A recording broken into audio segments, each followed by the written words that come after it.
están como muy de actualidad, ¿no? Todo lo que es relacionado con agentes de inteligencia artificial y bases de datos. ¿Y cómo podemos combinar estos dos elementos para crear experiencias de usuario que sean diferentes? La idea de hoy para mí es que os vayáis con un poco el camino, si quisierais poneros a vuestras aplicaciones que ya tenéis o aplicaciones que estáis construyendo, saber qué elementos tenéis que revisar, qué papel tienen y cómo conjugan entre ellos. ¿Vale? Esa es mi idea de hoy. Bueno, yo soy Miguel Toscano, trabajo para Google Cloud, soy de los privilegiados que trabajo para Google Cloud en Barcelona, porque tenemos una oficina muy pequeñita y yo he podido estar ahí. Trabajo para un grupo de EMEA, con lo cual trabajamos con clientes, yo trabajo con clientes de toda Europa principalmente, y mi rol está muy enfocado a todo lo que es base de datos y la conjunción de inteligencia artificial con la base de datos. Este es mi área de expertise. Aquí tenéis también mis coordenadas, mi email y mi LinkedIn. Si después de la charla, después del networking tenéis alguna duda o queréis contactar para algo, yo súper abierto a poder hablar con vosotros. Pues bueno, vamos a empezar un poco el tema, ¿no? Creo que todos estaremos de acuerdo que a finales del año 2022 todo lo que es el landscape de IT cambió, ¿no? Es decir, apareció ChatGPT, aparecieron los modelos de GPT y empezamos todos a aprender un conjunto de nuevos términos, ¿no? Que empezamos a aplicar en nuestro día a día. Y aquí tenéis pues ejemplos, ¿no? LLMs, token, RAG. Esto que empieza ya a ser algo como casi old school, ¿no? Este tipo de términos, ¿no? Pero claro, la IA está avanzando súper rápido. Cada 2 meses, cada mes tenemos avances que hacen que tengamos que estar en este continuo aprendizaje, ¿no? Y ahora pues estamos en esta época en la que nuevos términos han aparecido. Agente, tool, chain of thought, MCP. Bueno, muchos de los conceptos que veis aquí son los que vamos a intentar cubrir durante esta charla, ¿vale? Para intentar aclarar qué papel tienen cuando estamos construyendo una nueva aplicación.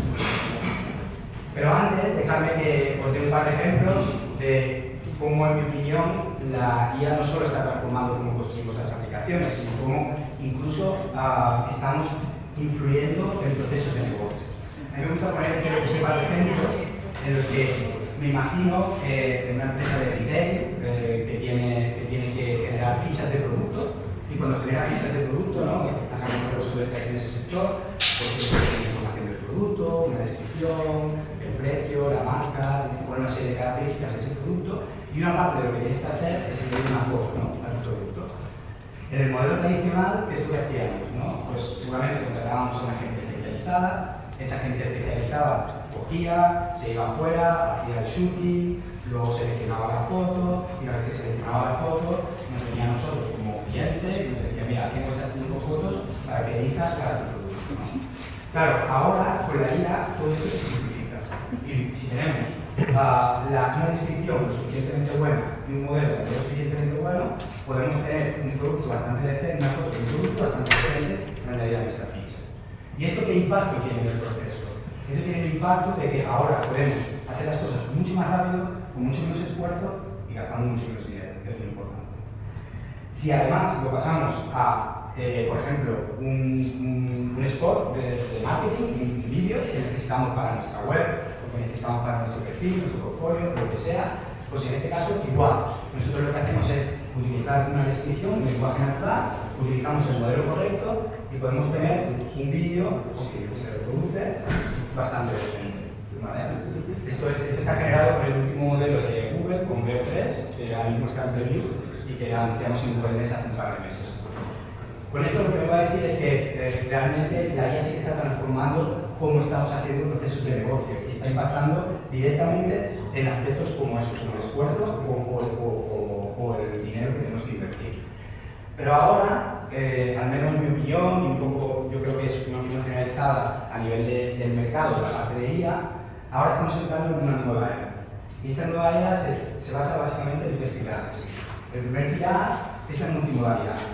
Básicamente, esto significa que ahora queremos interactuar con nuestros modelos de inteligencia artificial en cualquier modalidad. No como tradicionalmente, que solo relacionábamos con texto, sino con vídeo, con foto, con audio. Básicamente como si fuera una interacción casi humana. donde estamos utilizando la vista, la boca, el oreja, es decir, se trata de dar esa inversión cuando nos comunicamos con la IA. Y esta es una de las tendencias donde se está haciendo mayor inversión. La segunda, el segundo pilar es algo que quizás en vuestras empresas o lo encontráis, pero yo por lo menos lo encuentro en muchísimos sitios, es el tema de los famosos hilos de información, ¿no? Las empresas tienen muchos datos, pero es difícil hacer esos datos accesibles. Y uno de los campos donde se está especializando la IA es en precisamente descubrir esos hilos y hacerlos visibles para los usuarios.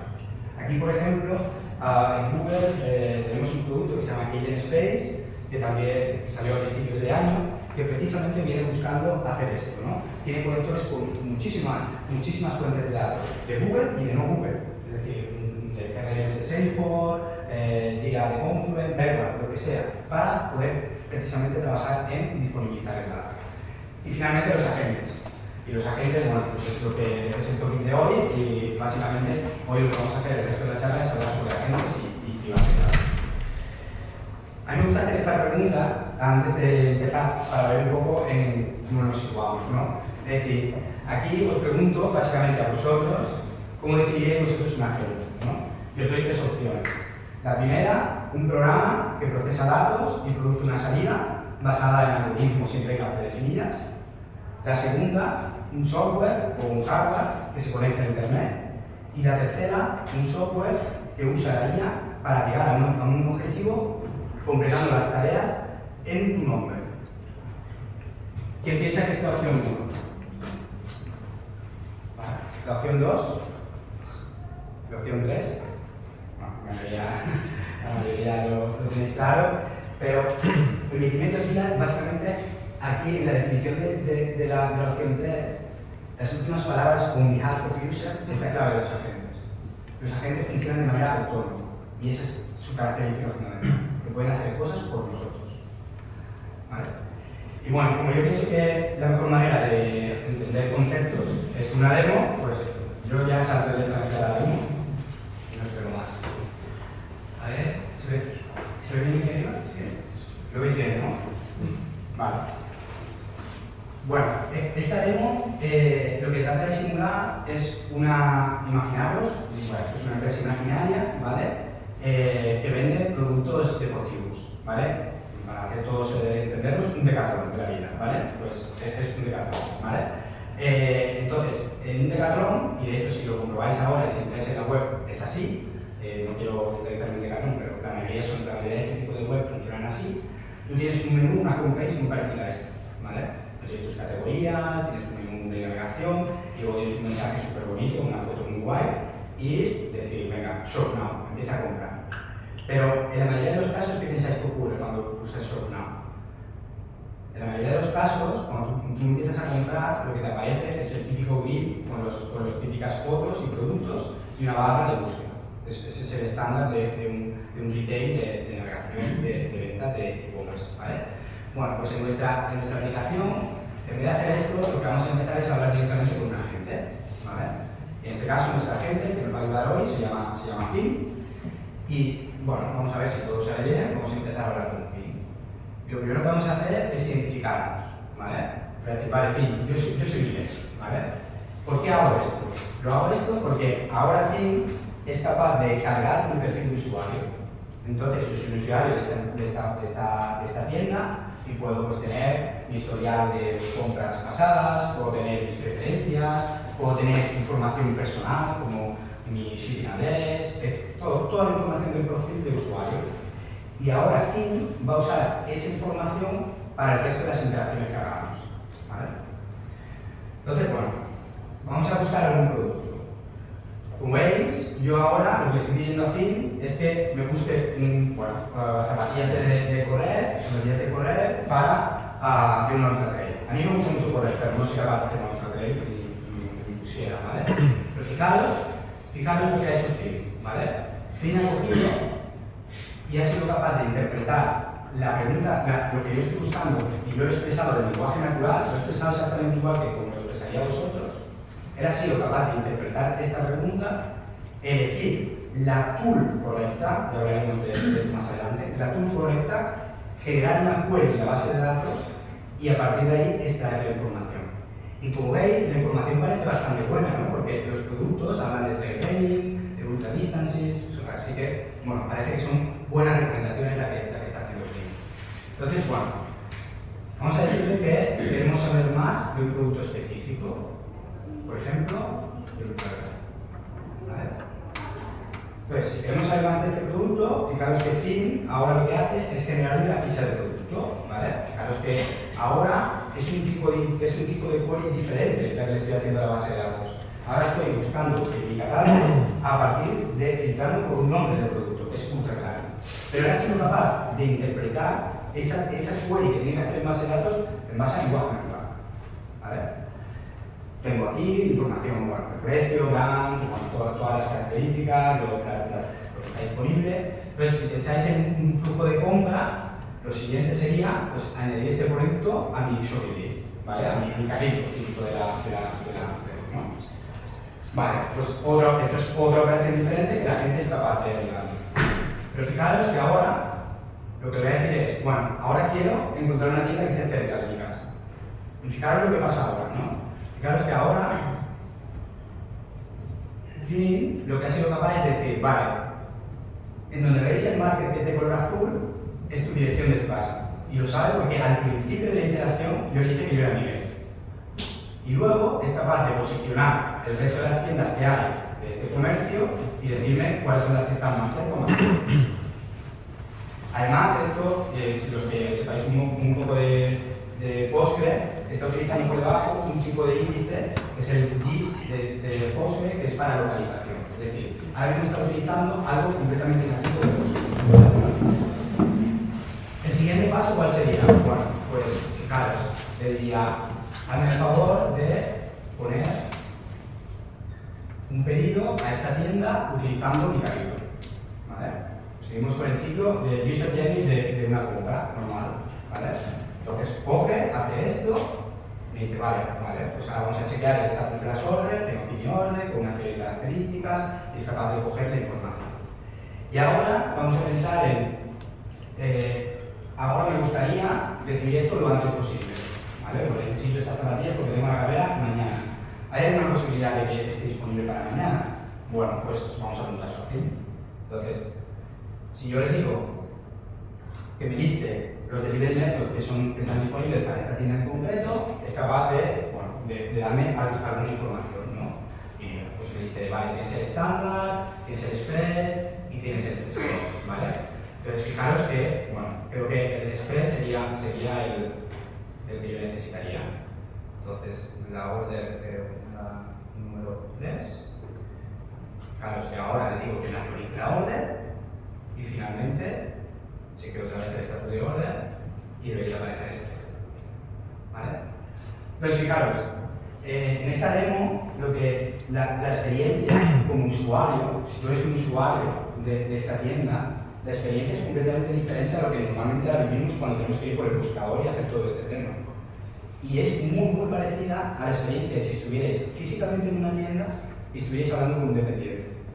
Y esa experiencia es la que los agentes pueden lograr, haciendo tareas y razonando sobre lo que nosotros le estamos pidiendo. ¿Vale? Bien, pues si volvemos a la presentación, vamos a ver qué es lo que estaba pasando por debajo, ¿no? ¿Cuál es la arquitectura? Nosotros somos técnicos y nos interesa saber qué es lo que hay debajo, ¿no? Sí, aquí hay una pregunta. ¿Sí? Al final, las preguntas. No, gracias, vale. Cuando he dicho en la primera interacción que te mostraba el producto, has dicho que has pensado una muy distinta. ¿A qué te refieres con tú? Claro, esto lo vamos a comentar ahora, ¿vale? Pero te adelanto, ¿vale? Porque ahora iremos dejando lo que es la arquitectura. Pero básicamente las tools son funciones que le damos a la gente para que sea capaz de conectar con el resto del mundo. ¿Vale? Básicamente, ¿vale? Pero lo vamos a comentar en mucho detalle ahora. Yo tengo una pregunta. Sí. ¿Una respuesta de Flink? La gente. Sí. ¿Tú sabes garantizar de alguna manera que la interpretación de una query de un usuario siempre se va a traducir en una pregunta, se va a traducir en una query que va a dar el mismo resultado siempre? Sí, en la mayoría de los casos.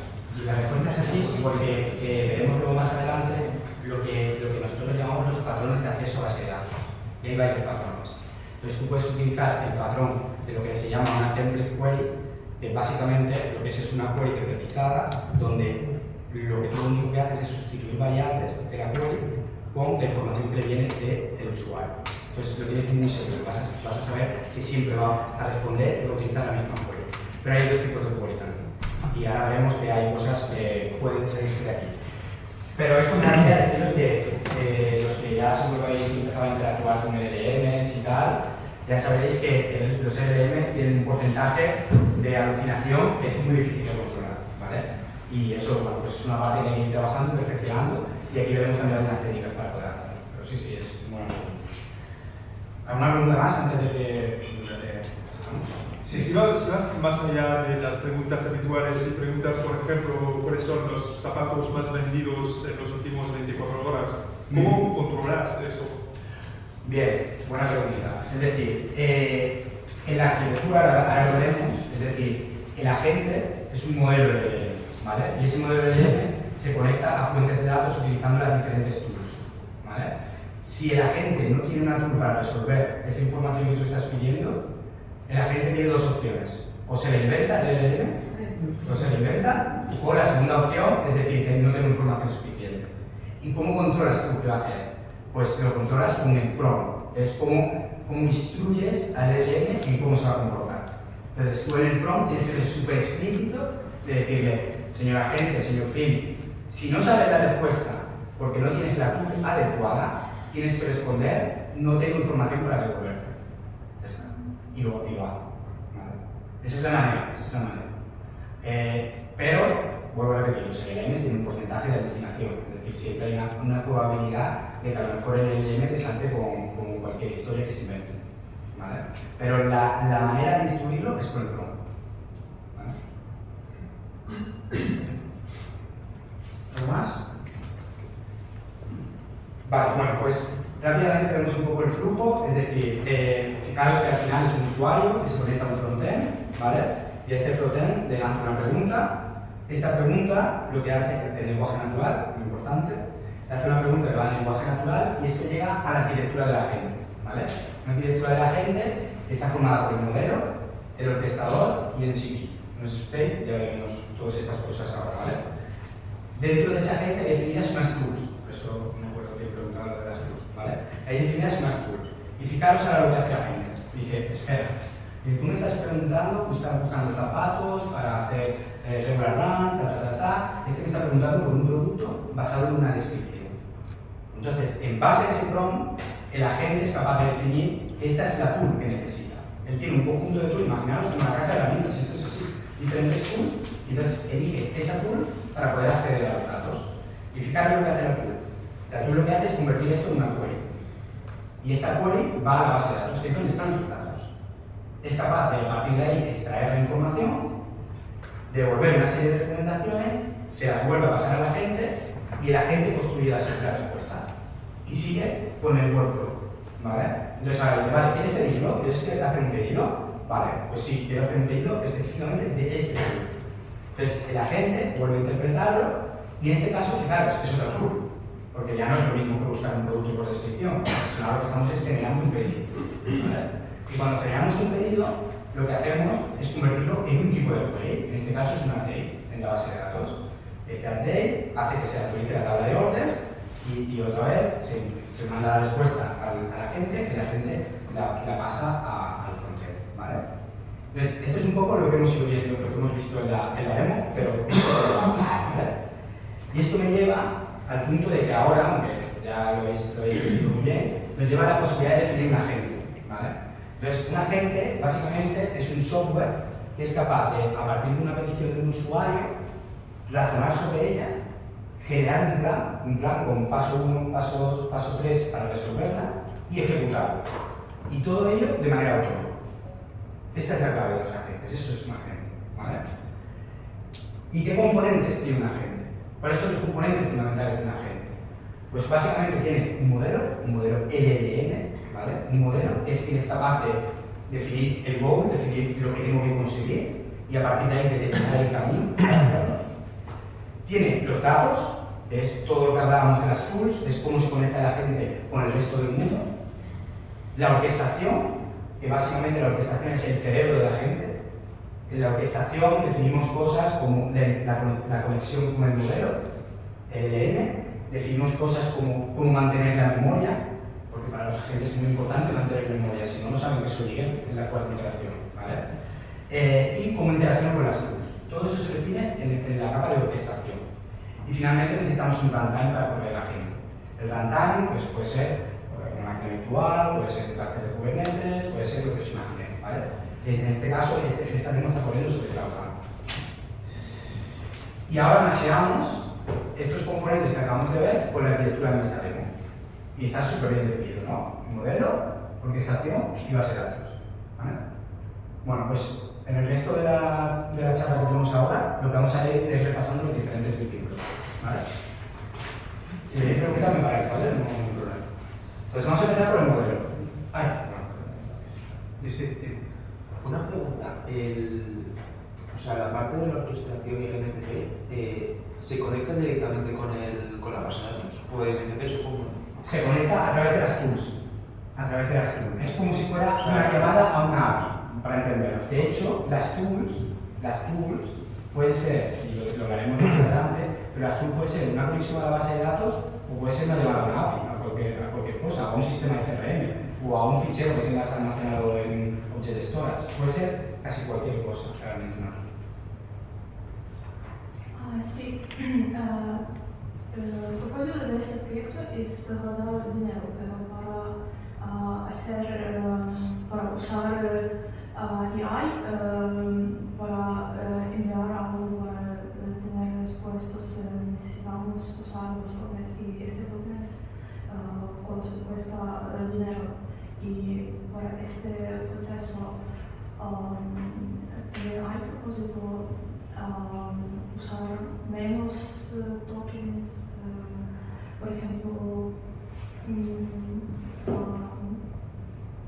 no sé, trabajar, pensar cómo hacer menos tokens durante el proceso. O no es importante. A ver, todo es un business, ¿vale? Es decir, esto es lo primero.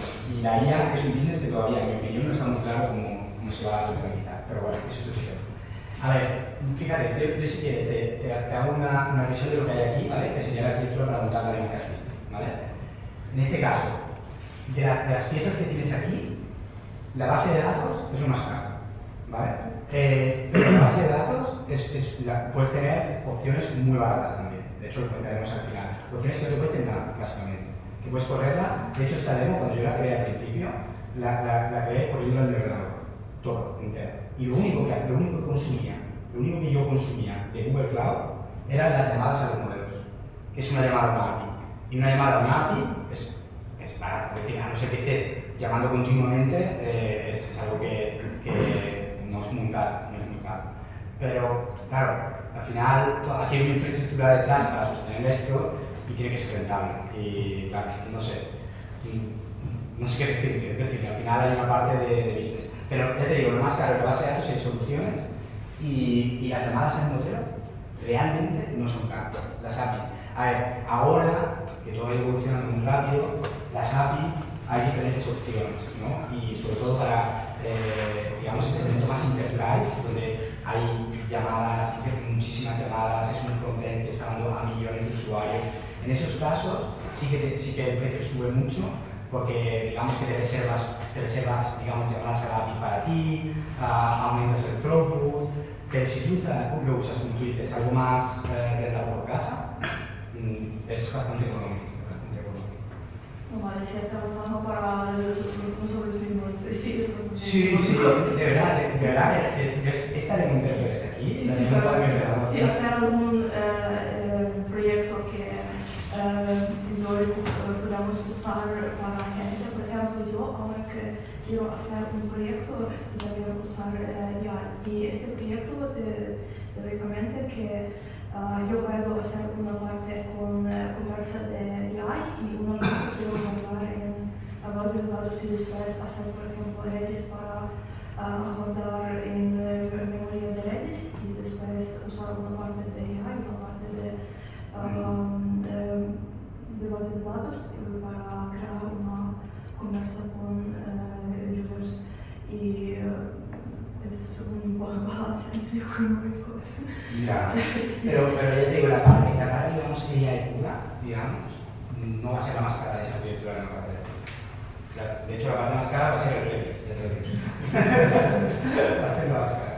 Pero sí, hay que buscar las opciones y un poco el caso de uso de cada uno. Pero yo, vamos, te recomiendo que lo pruebes porque no sale caro. No sale caro, Sí, te quería preguntar, ¿dónde está la frontera de la especialización de las tools? Podría tener una tool que hiciera el máximo de producto y también un bit, ¿no? O Sí. ¿Por qué? ¿Cuál es el...? Porque la best practice para generar una tool es que sea muy simple y haga una tarea muy concreta. ¿Por qué? Porque si no, el LLM se viene haciendo. Es por esto. O sea, mientras más simple y una acción concreta. Si ya no es una query muy compleja de estas tal, ya funciona bien. Vale, tiene que ser así. ¿Hay alguna pregunta más? Vale. Bueno, pues tiramos con el bloque de modelos, ¿vale? En el caso de modelos, yo creo que más o menos todos ya estamos familiarizados con lo que es un LLM, ¿vale? Así que simplemente a mí el repaso, es decir, básicamente un LLM es un tipo de ML, un tipo de Machine Learning, que es capaz, digamos, de predecir y generar contenido como si fuera un humano, ¿vale? Y ha sido entrenado con muchísima información, pero la información con la que se ha sido entrenado es información genérica. Y esto es un detalle muy importante que seguiremos comentando, ya veréis cómo lo iremos luego. Pero, ¿por qué los LLMs han hecho tan populares? Bueno, básicamente porque un LLM es capaz de realizar tareas para las que no ha sido entrenado. Y eso ha abierto aquí el mundo de las posibilidades, sobre todo en la parte de generación. GenAI viene de generación, de que es capaz de generar cosas que no ha sido entrenado, ¿vale? Hay muchos modelos y entraremos en eso. Aquí lo que os quería enseñar es cómo definimos el modelo en nuestro código, ¿vale? En el código de la demo, ¿vale? Fijaros que nosotros, en este caso, yo el modelo que estoy utilizando es el modelo de Gemini, es un modelo de Google, ¿vale? Es el modelo 2.0 Flash. La razón por la que uso este modelo es porque son tres razones. Porque es un modelo que es multimodal, y ya me viene bien que sea un modelo multimodal, para poder, imaginaros que en vez de hacer el flujo que os he hecho hoy, hago el flujo de subir una foto. Y que me busque productos que sean similares al producto que he subido. Pues gracias a este modelo lo puedo hacer. Luego tiene otro elemento, y aquí vuelvo a usar otra palabreja, ¿no? Tiene una context window de 1 millón de tokens. Y eso significa, bueno, y eso ahora lo veo. Y luego está preparado para trabajar con agentes, ¿vale? Y entonces ya tiene como, ha sido preentrenado para trabajar con agentes. Y eso me viene bien para esta ley. Pero, dejadme que os diga una cosa, este es el modelo 2.0. Ahora está en preview el modelo 2.5, ¿vale? El modelo 2.5 de Google. Y es una pasada, ¿vale? Es decir, es mucho más inteligente el modelo 2.5 que el modelo 2.0. Y es por eso se os quiero decir lo rápido que va esto, que es que en cuestión de meses cambia radicalmente. Sí, una pregunta. Yo que pone aquí que le pregunta cuestiones, ¿no?, al usuario cuando no tiene claro alguna de las Sí. Sí. Sería un poco lo que has comentado antes, ¿no? Que cuando no, pero eso se lo has indicado tú en el prompt. Claro, exacto. Aquí os quería resaltar eso, la definición del prompt, ¿vale? El prompt es como nosotros le mandamos instrucciones en cómo queremos que se comporte el modelo. Y ahí, fijaros que aquí el extracto, mi prompt para esta demo es más largo, ¿eh? Pero aquí lo que quería deciros es que en el prompt normalmente ¿qué se incluye? Se incluye cómo queréis que se comporte el modelo, se incluyen reglas de formato, es decir, para que todo enlace, para que la información se exponga correctamente en el frontend, toda esta parte, tú tienes que ir definiendo reglas al modelo. Es decir, mira, cuando llegue una información de este tipo, quiero que me presentes así. Y eso se mete también en el prompt. Y finalmente hay otra parte muy importante, que es que hay que explicarle al modelo qué está haciendo. Es decir, no es lo mismo un modelo que sea un shopping assistant, como este que habéis visto, que un modelo que sea un customer service, que un modelo que sea un travel assistant, no sé, otra cosa.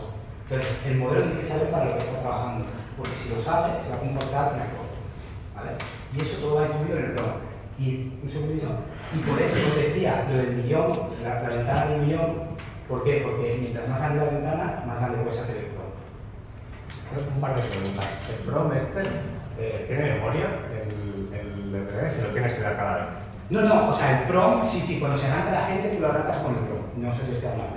Vale, muy bien por otro lado. Bueno, yo me refería a memoria, porque sí. O sea, que recuerda las interacciones. Sí, él recuerda, cuando tú arrancas ya lo recuerda. Y la otra pregunta es, para que he visto que básicamente lo que haces es generar las consultas a la base de datos en SQL, ¿no? En el ejemplo que tenías. Sí. ¿Le tienes que dar el esquema de la base de datos? Depende del tipo de SQL que utilices, es lo que comentaba aquí. Es decir, si tú utilizas una entity query, sí que te das el SQL. Ahora hay ya técnicas para hacer lo que se llama el Natural Language to SQL, que básicamente tú en la tool lo único que le dices es generar natural query. Y para generar la query necesitas el esquema, porque si no, no va a funcionar bien. Bueno, o sea, si no le dices el nombre de tu tabla, Claro, no lo sabe. No lo he probado y se lo inventa. Se lo inventa directamente. Sí. O sea, ahora eso, bueno, no lo traigo aquí, pero sí que lo comentaremos luego. Es decir, eso es un área de exploración, eso no está tan fino todavía, pero en una de las bases de datos, la base de datos que yo estoy usando aquí detrás, ahora tenemos esa feature. Yo he probado el vuestro, como Code Assistant. Sí.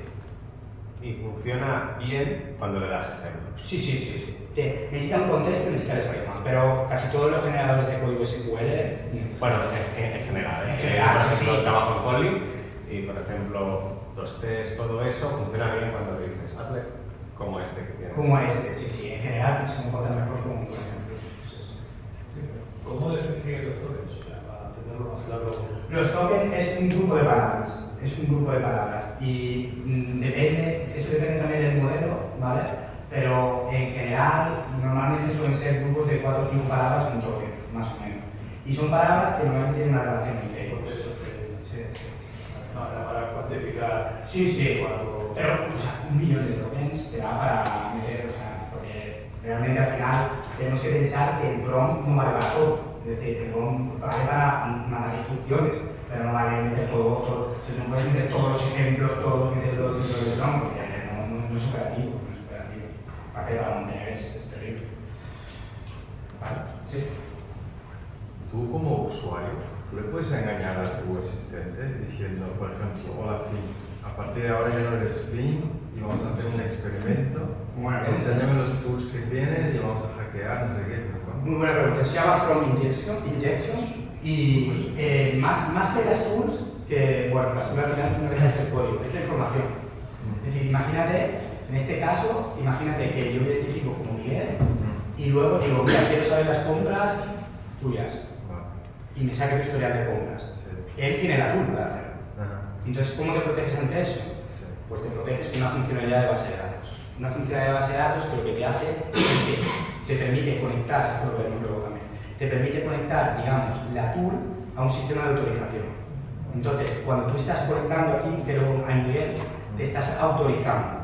Y al autorizarte ya tienes un client ID, como cualquier autorización de una aplicación, y cuando vas a hacer la query, él usa ese client ID. Te dice, espera, que tú no eres donde estás diciendo que Por eres. roles sería, ¿no? Por roles un poco. Sí, básicamente por roles el sistema de autorización.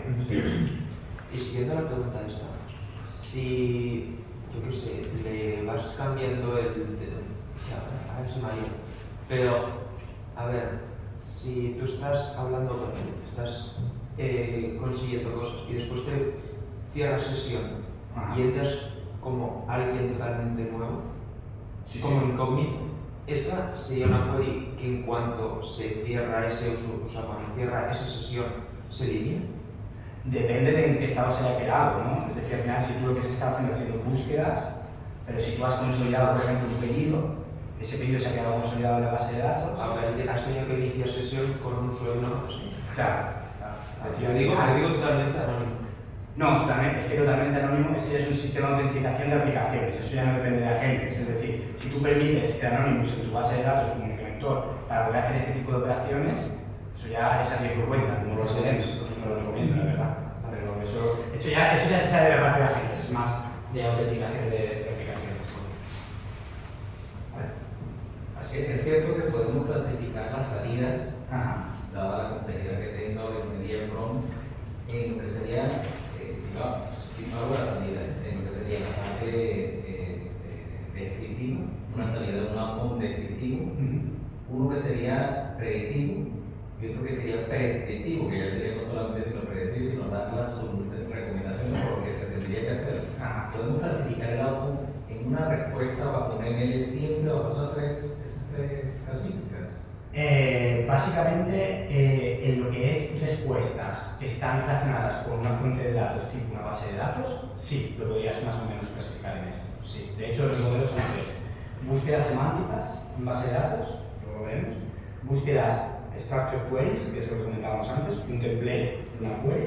O lo otro que podría ser el Natural Language SQL, que eso es, bueno, te generaré lo que yo quiera de una manera. Obviamente lo vamos a poner siempre en lo prescriptivo, ¿no? Porque no solamente predice, sino que además es un caso. Sí, lo que pasa es que si tú me preguntas ahora, dices, tú en un sistema de frontend para tus usuarios productivos meterías un Natural Language SQL, después sería no lo hagas. Esa sería mi respuesta. Ahora, a nivel, como esto va muy rápido, dentro de unos meses cambiará seguramente la foto. Pero ahora mismo no están preparados para que tú le dejes. Tú imagínate que tú es un sistema de transacciones bancarias. Tú no puedes meter el frontend basado en esto. Eso hay que tenerlo claro, ¿vale? Porque se está evolucionando muy rápido, pero hay que verlo. Es decir, ahí se pueden hacer cosas muy chulas, como he visto, pero hay que saber dónde están los límites y dónde están los asuntos.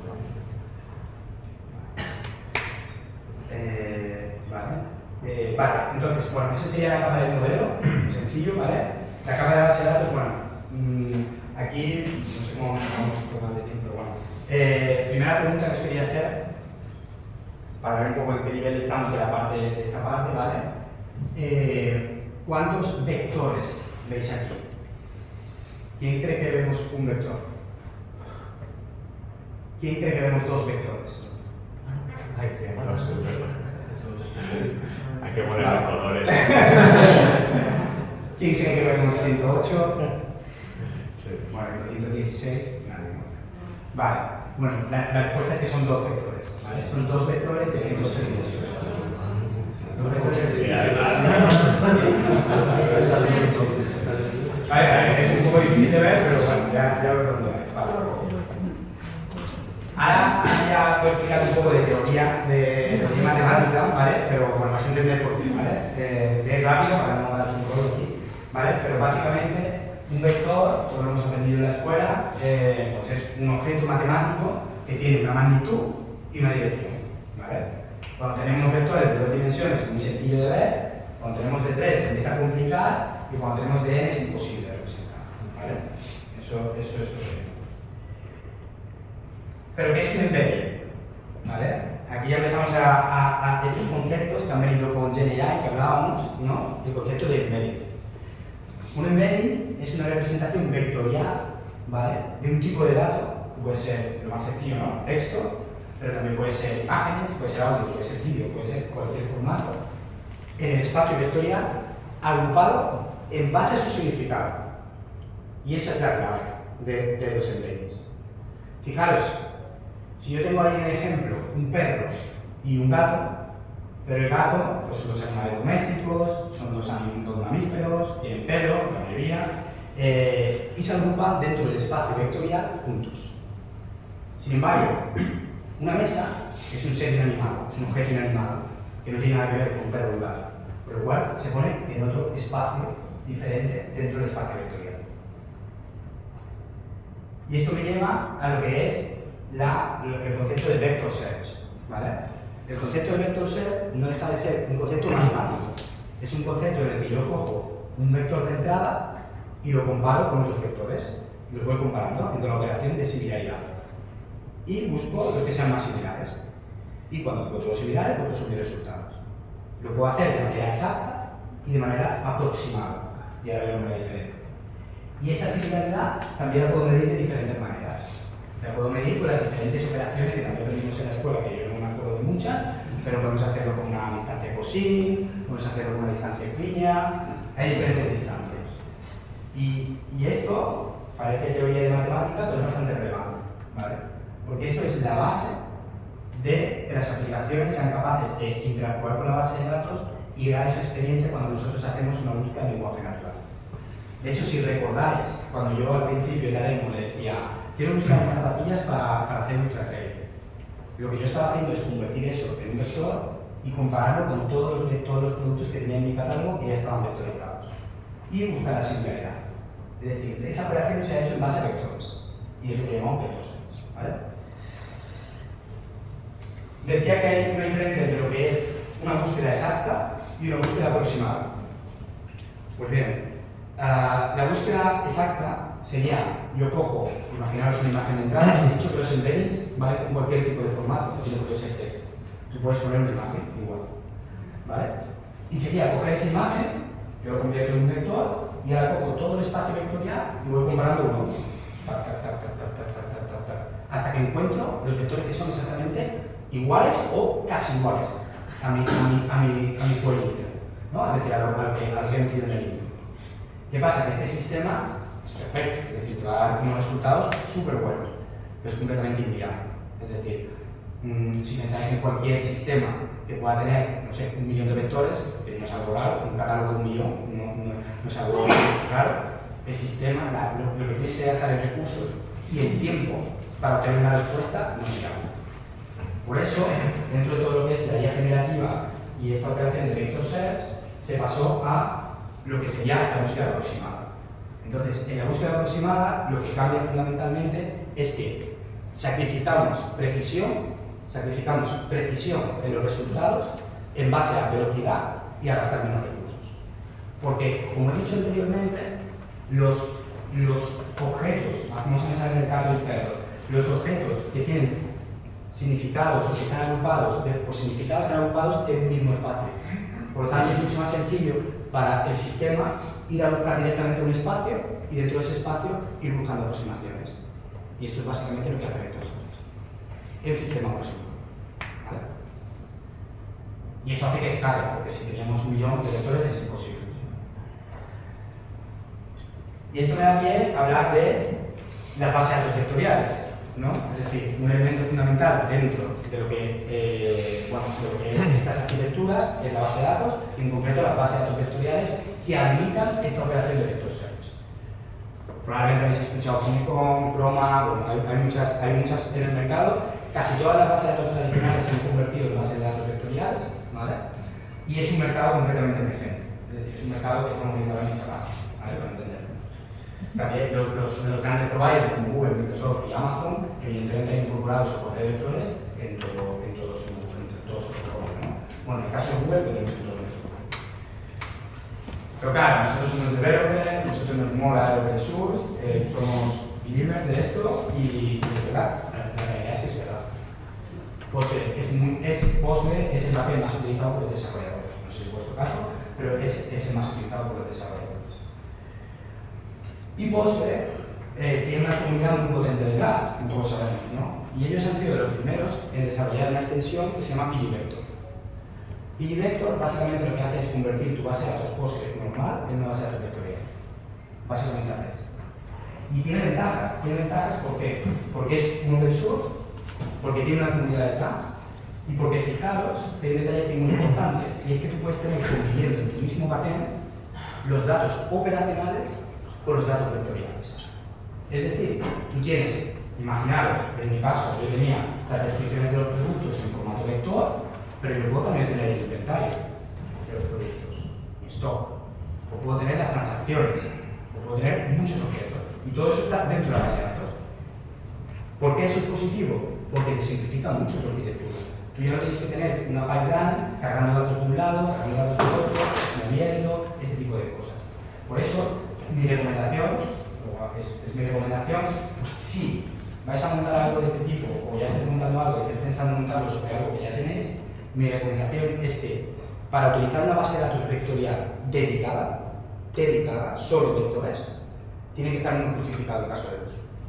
Y muy justificado es que a lo mejor tenéis que estar moviendo billones de vectores, para entendernos. Y entonces sí que es verdad que las bases de datos vectoriales especializadas tienen un performance muy bueno, ¿vale? A escala.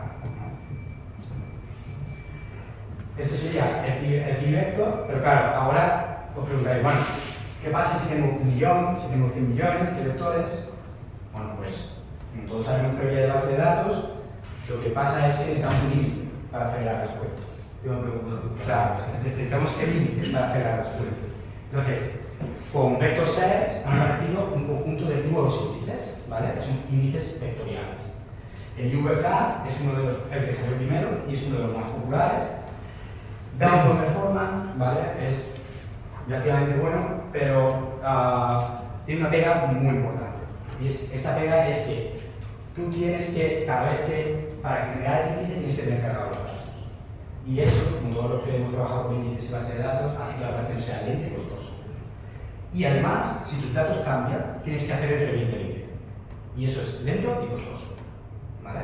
Entonces, ¿eso significa que no tenéis que utilizar el UVFlat? No, significa que depende de vuestro caso de uso, si es un dato que no se mueve mucho, si no es muy grande, bueno, pues a lo mejor UVFlat os da un performance que está bien. Tiene una cosa también buena, gasta muy poco recurso, ¿vale?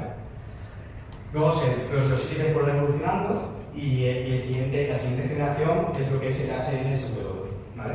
El HNSW utiliza un modelo de índice grafo, ¿vale? Y este índice grafo, lo bueno que tiene es que tú para generar el índice no necesitas tener los datos cargados. Esto ya es una gran ventaja. Gasta bastante memoria y bastante recursos de CPU a la hora de generar el índice, pero bueno, como lo puedes hacer sin los datos, es un buen trade-off, ¿vale? Y da muy buen performance. El HNSW da muy buen performance, ¿vale? Estos dos índices, ¿vale? Estos dos índices, el UVFlat y el HSW, los tenéis disponibles una vez que activéis la extensión PGVector, ¿vale? Es decir, si activáis la PGVector en el POSIX, tenéis estos dos índices, ¿vale? Una pregunta. Esto de los índices que has dicho que se podrían llegar a modificar, ¿no? Porque cambia la necesidad de tu base de datos, por ejemplo, va habiendo como una especie de flyboy que va actualizando los índices, o ¿cómo lo haces? Como una operación de rebuild de base de datos. Es decir, si el 30% de tu tabla cambia... ¿cuándo tienes que cambiarlo? A ver, normalmente tiene que ser en función de los cambios que tienes que controlar. Normalmente. Sí, ahí tú puedes poner un trigger dentro de la base de datos que cuando hace cambios, pero normalmente es algo que una operación que debe ser controlada y ejecutada en un periodo de baja actividad. ¿Vale? Porque puede incluso hacer algo de la tabla. ¿Vale? Y sí que os quería comentar el Scan Index, ¿vale? Este índice es un índice que ha desarrollado Google, ¿vale? Este índice es el que se utiliza en Google Search y se utiliza también en YouTube para todo lo que es la parte de indexación. El algoritmo es open source, es decir, esto lo utilizamos en nuestros productos, pero es open source, o sea, podéis entrar en GitHub y revisarlo, ¿vale?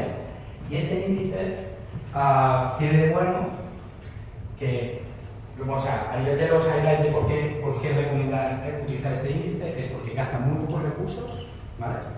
Da muy buen performance y tampoco tienes que generar el índice antes de los datos. Es decir, puedes generar el índice sin tener datos.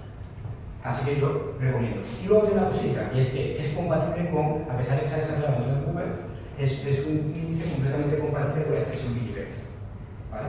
De hecho, este índice se puede habilitar, o sea, la base de datos que yo he utilizado como backend de la demo es una base de datos de Google, la PGV, ¿vale? En esta base de datos se incluye este índice, pero yo activo la extensión PGVector para hacer las operaciones, ¿vale? Pues utilizo una combinación de las dos cosas, para que lo tengáis ahí. Este, sobre todo, si vais a escala de vectores, lo recomiendo. Entonces, para hacer un wrap-up del vector search, ¿vale? De cómo funciona, ¿vale? El primer stage sería el encoding, que es generar los embeddings. Es decir, vamos a pensar en el ejemplo de la demo. Yo tengo un catálogo de productos.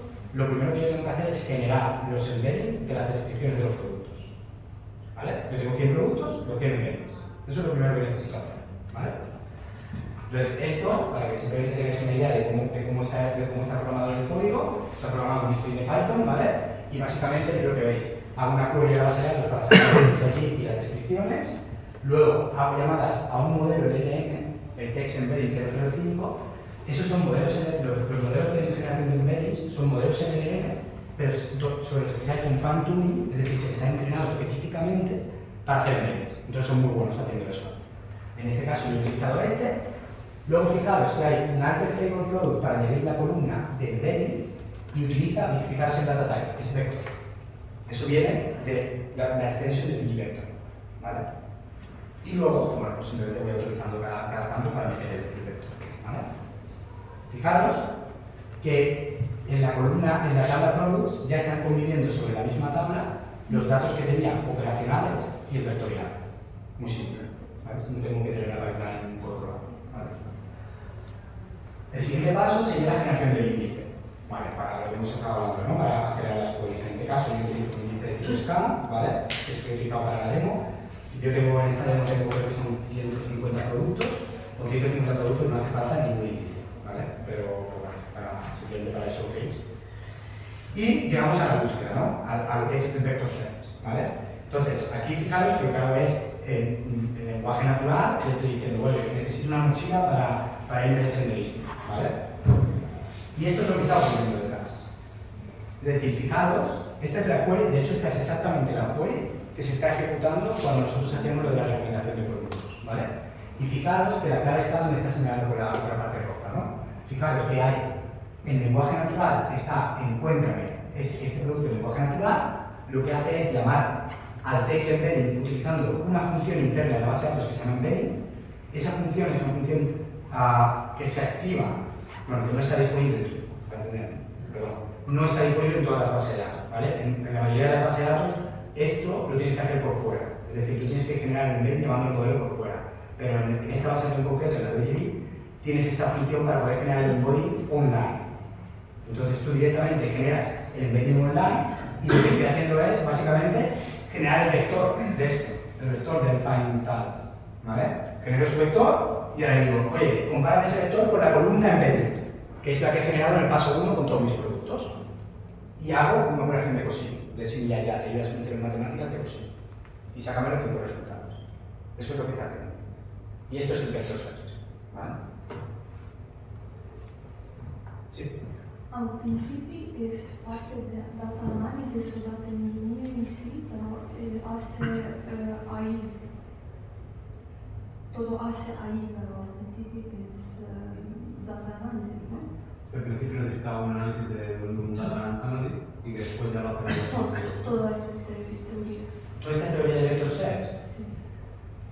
No, claramente. O sea, lo que necesitas para esto es básicamente definir qué quieres conseguir, tu caso de uso, y una vez que definas tu caso de uso, tener un modelo de datos. Un modelo de datos que yo no lo considero data analyst, yo lo considero más tener la estructura de tus tablas, tabla de productos, tabla de catálogo, lo típico, ¿no? Del modelo de datos en función de tu caso de uso, y luego a partir de ahí generar esto. Pero no creo que esto para mí no está en la parte de data analyst, está más en la parte de data architect o si quieres llamarlo de alguna manera en esta parte. Es decir, es más cómo arquitecturar tu modelo de datos para resolver tu caso de uso.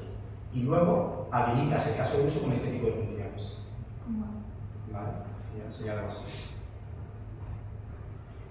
Sí, perdón. Esto ya sería como el tool 1, por ejemplo, ¿no? El orquestador ha cambiado el prompt del cliente y lo ha reducido a aquello, ¿no? Por ejemplo, y correcto. esto le pasa solo esta tarea. Exactamente esto. Es exactamente esto. O sea, aquí en este ejemplo, para que se viera bien, yo he puesto directamente find tal, pero en el flujo de la gente, ese find se rellena con lo que el usuario ha dicho. El agente lo rellena con lo que el usuario ha dicho. Y el usuario puede haber puesto un montón de texto, pero el orquestador lo traduce a eso. Es inteligente como para que esto es lo que yo quiero. El orquestador y el modelo, la combinación del orquestador y el modelo es suficientemente inteligente para saber las palabras que tú necesitas, las palabras claves de la descripción. ¿El orquestador? ¿Lo hemos visto? No, todavía no, ahora llegamos.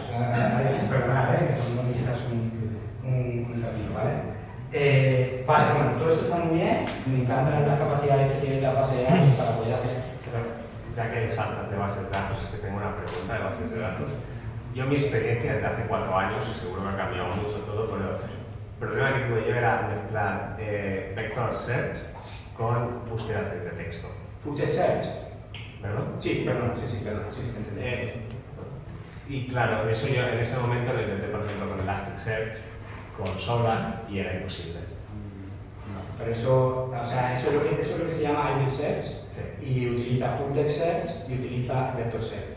Y eso va súper bien. Pero hay productos que incluyan las dos cosas. Claro, Ah, claro. sí, Todo el ecosistema de Postgre, tú tienes una extensión que se llama PG Search, que se basa en una cosa que se llama BM25 y te permite el root search. Y tienes Vector Search con PG Vector y tú puedes combinar dentro de la misma query los dos tipos de búsqueda. Eso de hecho, cuando... Pero sí. O sea, una base de datos SQL no es una base de datos de texto. Tú no podrás cargar ya trillones o de documentos. No, claro. Tienes ese problema. Caso de uso, claro. En ese caso te llevaría a otro sitio, pero no te llevaría a una base de datos Postgre, te llevaría a otro sitio. Pero sí, o sea, entiendo el caso de uso. Pero eso yo diría te llevaría más a una cosa que se llama Vertex AI Search que haces. Un producto de Google que se llama, ¿conoces Vertex AI? El ecosistema, bueno, Vertex AI es un producto dentro del ecosistema de Google Cloud que es como el punto de entrada si tú quieres trabajar con ML o AI y tal. Y ahí dentro hay digamos, una funcionalidad que se llama Vertex AI Search, ¿vale? Y es precisamente para competir un poco con las TIC. Y luego, pues que a ver, me quería yo retener de no hablar de productos aquí, pero... sí, claramente. Pero si me quedo, te comento otra solución posible, ¿vale? Bueno, para concluir la parte de base de datos. Bueno, esto está muy bien, tenemos las queries, esto está muy guay porque tenemos queries muy inteligentes, pero ¿por qué realmente necesitamos una base de datos? O sea, ¿por qué el modelo LLM necesita una base de datos? Bueno, pues la razón fundamental es volver a lo que comentamos al principio.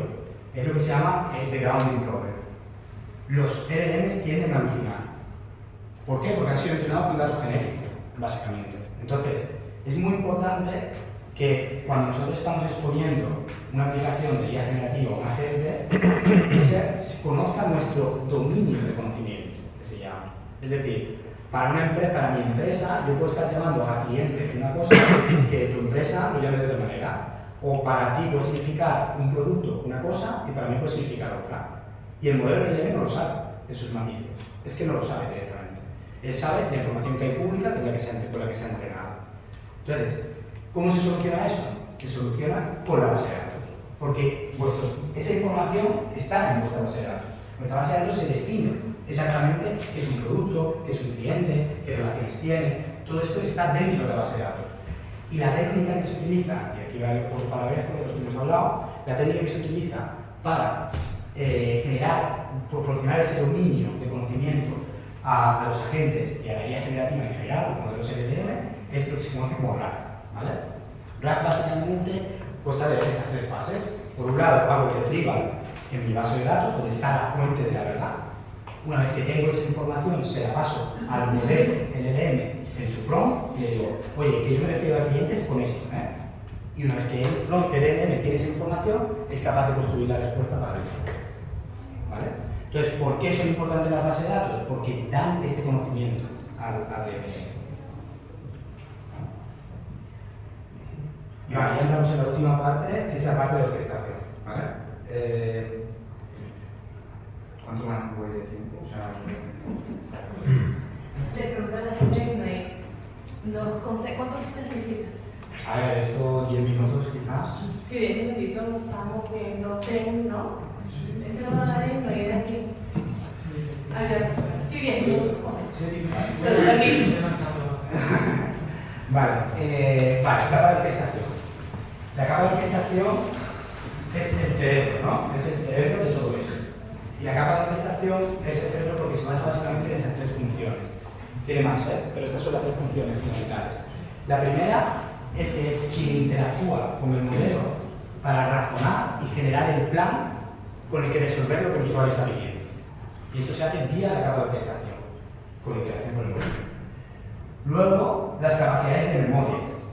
Es una de ellas, hay otras capacidades, pero la capacidad de memoria es casi la más importante. Porque fijaros qué experiencia de usuario tan mala si tú estás interactuando con una gente que cada 2 por 3 te está preguntando que tú quién eres. Sería malísimo. ¿Y eso cómo se hace? Bueno, pues se hace con una característica de los frameworks de orquestación, ¿vale? Y finalmente es donde defines el profile también. Es decir, puedes ser más extenso a la hora de definir qué tipo de agente o qué tipo de agente estás generando, ¿no? Si es un agente para un propósito, para otro, el rol específico. Y aquí en el orquestador es donde lo puedes decir. ¿Qué framework de orquestación hay? Pues hay muchísimos, o sea, es decir, ha crecido muy rápido, ¿vale? Aquí tenéis Agent Development Kit, este es el agente que ha desarrollado Google, el framework que ha desarrollado Google hace 2 meses, lo sacamos, es decir, es súper reciente. Yo lo he estado testeando, si no eres un experto, es muy simple de utilizar. O sea, si vas a empezar mañana, es muy simple de utilizar. Tiene cosas que, para mí, todavía hay cosas que no tiene. Por ejemplo, todo lo de la gestión de la memoria, para mí no me gusta cómo lo hace. Pero, bueno, va evolucionando el de Google. Luego está LangGraph, que es súper conocido, es quizás de los más populares, Java Index, de Meta y Agios, ¿no? Quizás son los más famosos. Toda la demo que habéis visto hoy está hecha con LangGraph, ¿vale? No sé eso también. Una pregunta, perdona. ¿Dices que son parecidos entre ellos o lo digo para buscar una similitud, por ejemplo, sería como los DTS o el Camundo, el orquestador Camundo, tiene una... Tú dices entre los distintos orquestadores. Bueno, para buscar una referencia a qué se puede parecer, ¿no? Un tipo de orquestación como... Sí, o sea, al final es como un código, es muy sencillo, es decir, es una SDK, es decir, todo esto de la orquestación es una SDK, si sabes programar y tal, tienes un módulo de definición de la gente, pum, pum, pum, estos parámetros. Es como un flujo de lo que ven son como, ¿no? El primer paso es la... Claro, pero es muy, o sea, todo esto parece ser muy abstracto, pero luego cuando puedes hacerlo, la definición de la gente es básicamente un agente, un modelo, unos parámetros y tal. Luego lo metes dentro de un bucle, si quieres hacer un conversacional, lo metes dentro de un bucle de while, luego te guardas el mismo. Es decir, lo que sea, para que esté haciendo es bastante aterrizado, bastante sencillo. Aquí simplemente os un ejemplo rápido de cómo gestionar la memoria esta demo, básicamente que va insuflando los mensajes anteriores dentro de lo que es el chat, el thread de información, ¿vale? Muy rápido aquí. Y llegamos finalmente a las tools, que estamos hablando desde el principio, ¿no? Finalmente a las tools que para mí es muy interesante, ¿no? Básicamente decíamos, ¿no? Las tools es lo que nos permite extender las capacidades de la gente para conectar con sistemas externos. En este caso, el ejemplo más fácil es una base de datos, pero lo que decía antes, puede ser cualquier cosa. Puede ser una llamada a una API a un servicio de localización, puede ser un fichero que tengáis almacenado en algún sitio, puede ser el sistema de CRM, puede ser otro agente, o sea, puede ser lo que sea, ¿vale? Pero ¿qué pasa? Que en el caso particular de las bases de datos, y todos los que tengamos un poco de background de base de datos, sabemos que las bases de datos no se diseñaron para ser consumidas con una API, ninguna, es decir, ninguna. Es algo que no, en su momento pues no se diseñó para eso. Y eso trae un conjunto de retos de cómo puedes conectar a un agente que está pensado para hacer llamadas a APIs, o llamadas a, o llamarlo API porque no hay manera de simplificarlo, pero digamos este tipo de llamadas, ¿cómo lo hace para conectar a la base de datos? Pues ¿qué pasa? Que es complejo, tiene problemas de seguridad, de que hoy cómo añado la seguridad, cómo añado la observabilidad. Es decir, tú vas a poner esto en producción, ¿cómo lo monitorizas? Es decir, este tipo de cosas, al no haber definido una base de datos en modo API, es difícil de hacer. ¿Vale? Entonces ahí es donde pues, la industria, que como decíamos va súper rápido, aparece el concepto de NCP. ¿Vale? Básicamente, NCP lo que es un protocolo que ha sacado la industria, esto lo sacó Anthropic, y es un protocolo que lo que hace es estandarizar cómo nos conectamos, cómo conectamos los agentes con las diferentes fuentes y tools. Y tiene muchísimo sentido. Es decir, básicamente lo que es el ejemplo este, ¿no? El USB-C, ¿vale? Pero de los routers ahí. En Google hemos desarrollado un tipo de NCP específico para base de datos, ¿vale? Este NCP, ¿por qué? Porque en base de datos tenemos este challenge, ¿no? Estos problemas, ¿no? Entonces, este NCP Toolbox se conecta obviamente con todo el portfolio de base de datos que tenemos en Google, pero también con engines que no son nuestros. Es decir, se conecta con MySQL, con Neo4j, o se puede conectar también con un Postgre. Es decir, si no queréis utilizar ninguna de nuestras instrucciones de Postgre, utilizáis un Postgre estándar, también se conecta el NCP Toolbox. Sí. ¿Puede poner payout a las bases de datos que no estén dentro de ese ecosistema? ¿Se puede poner, perdona? O sea, ¿se puede usar el MCP Toolbox payout si no está soportado todavía, no. Si no está soportado todavía, no. Es una de las cosas que está haciendo es que esto va aumentando la lista de soporte. ¿Pero estaba pensando en alguno en particular o...? Bueno, sobre todo la que uso yo, que es vectorizada, la LaunchDB. Ajá, vale. A ver, esto depende de... esto va añadiendo soporte, sobre todo los que no son nuestros, Depende también porque es algo que, fijaros, esto para los third party hay que hacerlo en colaboración con la empresa que es propietaria de eso, porque también se tienen que hablar las dos cosas. Sí. Mira, yo, aquí. que bueno, la que yo te digo, Google es Firestore, ¿no existe de Firebase? Sí, se puede usar. Sí, o sea, bueno, no está aquí en la slide, te lo tengo que confirmar porque no estoy seguro. Vale, creo que sí, porque si se puede con Stable, imagino con Firestore también. A ver. Es decir, Udacity es siempre una tool, pero en el ojo de las tools suelen ser. Correcto. Sí, eso es muy buena. Pero te diría, no todas las tools utilizan NCP, pero deberían. ¿Vale? Bueno, NCP Toolbox es esto. Lo que hace es conectar de manera muy sencilla la base de datos con nuestros agentes. ¿Vale?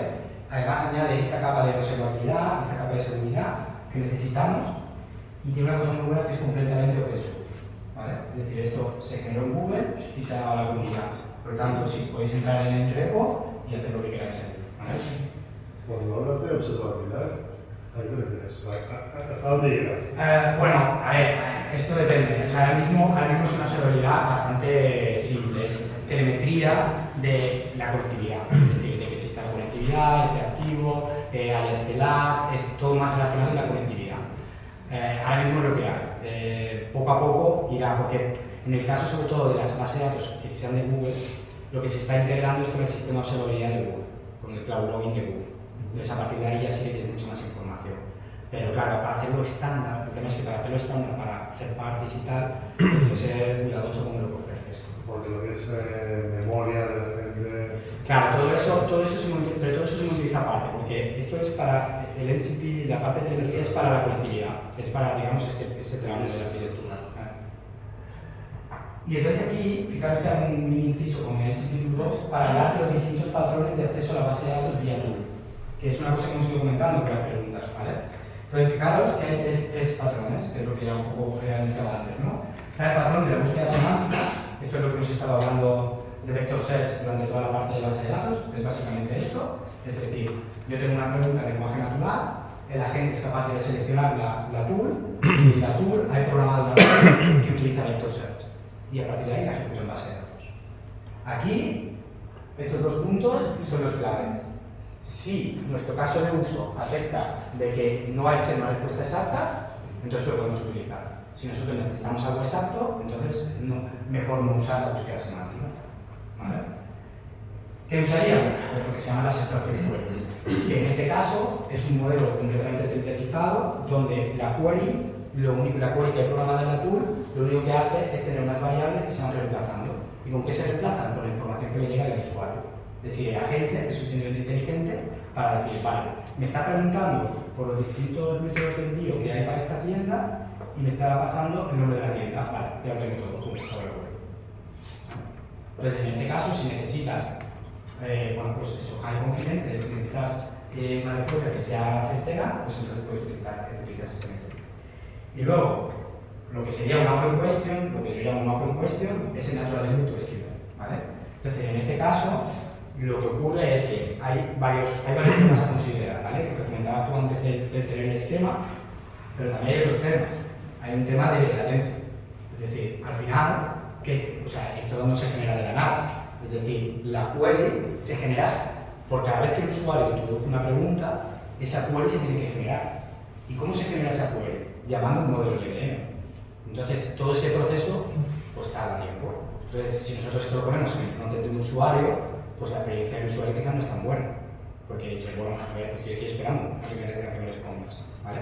Entonces, esos son aspectos que tenéis que considerar para saber qué patrón de acceso tenéis que utilizar para vuestra base de datos, ¿vale? Bueno, voy a más aparte, es decir, en sí... perdón. Yo quería preguntar si tiene sentido entonces implementar Semantic Search en una tienda online, o... Sí, para mí muchísimo. Incluso cuando el usuario no busca de esa manera, porque claro, vas a Amazon y pones la palabra que quieres, no tienes una conversación con nadie. Claro, porque en Amazon lo que utilizan, bueno, un sistema de indexado de todo el texto, utilizan full text search en Amazon. Pero es que depende del tipo de interacción, o sea, digamos que Semantic Search para mí forma parte de o mejorar la experiencia de búsqueda si quieres ser más expresivo, es decir, no poner quiero un vaso, sino, oye, estaba pensando en un vaso que fuera resistente porque me voy de camping y sé que se me va a caer. Claro, pero nadie busca así, ¿no? No estoy tan de acuerdo, no estoy tan de acuerdo. Es decir, fíjate, por ejemplo, mira, te lo pongo en otro caso más sencillo. Estás buscando algo de ropa. Entonces tú puedes decir, oye, mira, me gustaría tener unos jeans, pero que sean ligeros, porque está empezando la temporada de verano, y los quiero a tres cuartos de estos, porque sean más fresquitos. Entonces, claro, tú puedes buscar así, o puedes decir, venga, quiero unos jeans, te salen todos los jeans. Ahora, de los jeans que te salen, tú te vas a una tienda de las que tienen muchos jeans, y a lo mejor te salen 100 jeans. Y ahora, por el menú de la izquierda, filtra. Y fíjate, dice, no, mira, quiero los que sean de color azul, quiero los que sean de no sé qué, quiero los que no sé cuánto. Hombre, la experiencia de usuario es diferente. Si esto es que para mí el silogismo es muy claro de tú cuando vas a una tienda física, ¿qué esperas?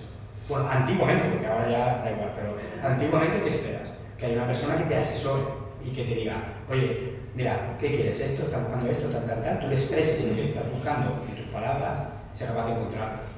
Y eso es lo que la Semantic Search busca. Vale, es decir, ¿cómo definimos el LCP Toolbox? Súper sencillo, es muy sencillo. Lo que más me gusta del LCP es que es muy sencillo. Defines una fuente, que básicamente es un connection string. ¿Nunca he echado algo de...? O sea, defines el connection string, ¿vale? Y el connection string es la cadena de conexión a base de datos, clásico de toda la vida. Luego defines la tool, que es donde defines la lógica de lo que quieres que haga tu tool. Y luego defines el concepto de toolset, el concepto de toolset, que es una agrupación lógica de tools para hacerse visible a la gente. ¿Vale?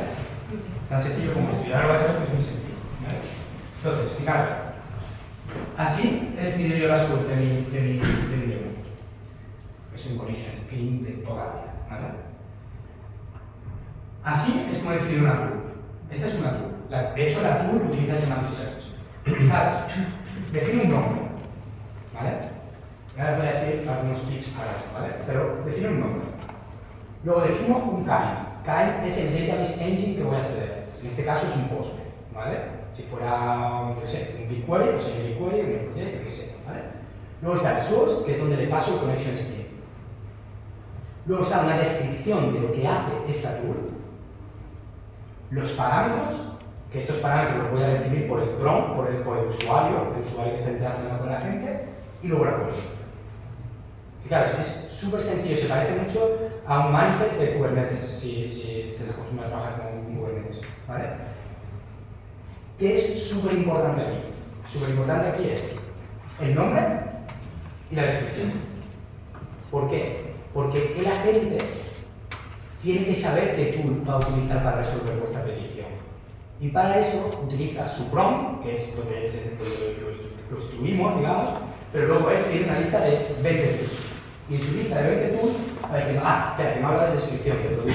Vale, y aquí en la descripción de esta tool dice, oye, yo te voy a dar recomendaciones de tal, es esta la que tengo que utilizar. Entonces, si no eres muy cuidadoso con esto, ¿qué es lo que te puede ocurrir? Pues que la gente utilice otra tool, que dé un error o que, ¿vale? Entonces, esta parte es la que hay que ser cuidadoso, ¿vale? Y lo que os quería enseñar es lo mismo sin Toolbox, ¿vale? Que creo que ni se ve, ¿vale? Entonces, esto es código Python sin Toolbox, ¿vale? Definir lo mismo. Un código Python, la misma función. ¿Qué es lo que ocurre? Que esto no es solo difícil de entender o digamos, de ver. Sí, es difícil de crear, de mantener, pero sobre todo de escalar. O sea, pensar que la aplicación la demo que habéis visto tiene unas 15 tools. Y es una demo. Imaginaros que vosotros tenéis vuestro sistema productivo y tenéis a lo mejor 50 a base de este código para mantener. ¿Vale? Es mucho más difícil. Para pasar de LCP Toolbox a vuestro framework de orquestación, en este caso es para LangChain, son 3 libros. ¿Vale? Importas la librería específica, le pasas la URL donde está corriendo el LCP Toolbox y luego le dices el toolset que quieres crear. Para poder usar una agrupación lógica de tools, pues se lo pasas aquí. ¿Vale? Ya está, ya viene funcionando. Y el NCP Toolbox se puede desplegar en donde queráis. Es decir, yo ya os digo, lo quería desplegar en local, ahora lo tengo en Valorant, también lo podéis desplegar en un cluster de Kubernetes si queréis tener más, más resiliencia, lo podéis desplegar en una máquina virtual, bueno, donde os dé la gana, básicamente. ¿Vale?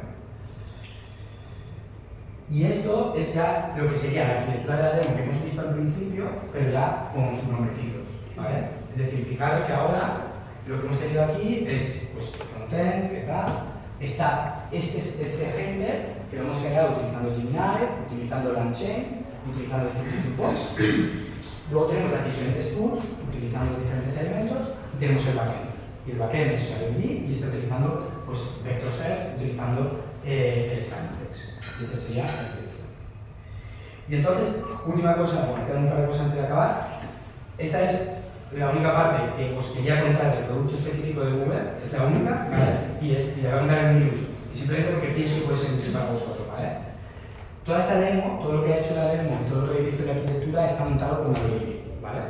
AWS es un servicio gestionado de Google Cloud.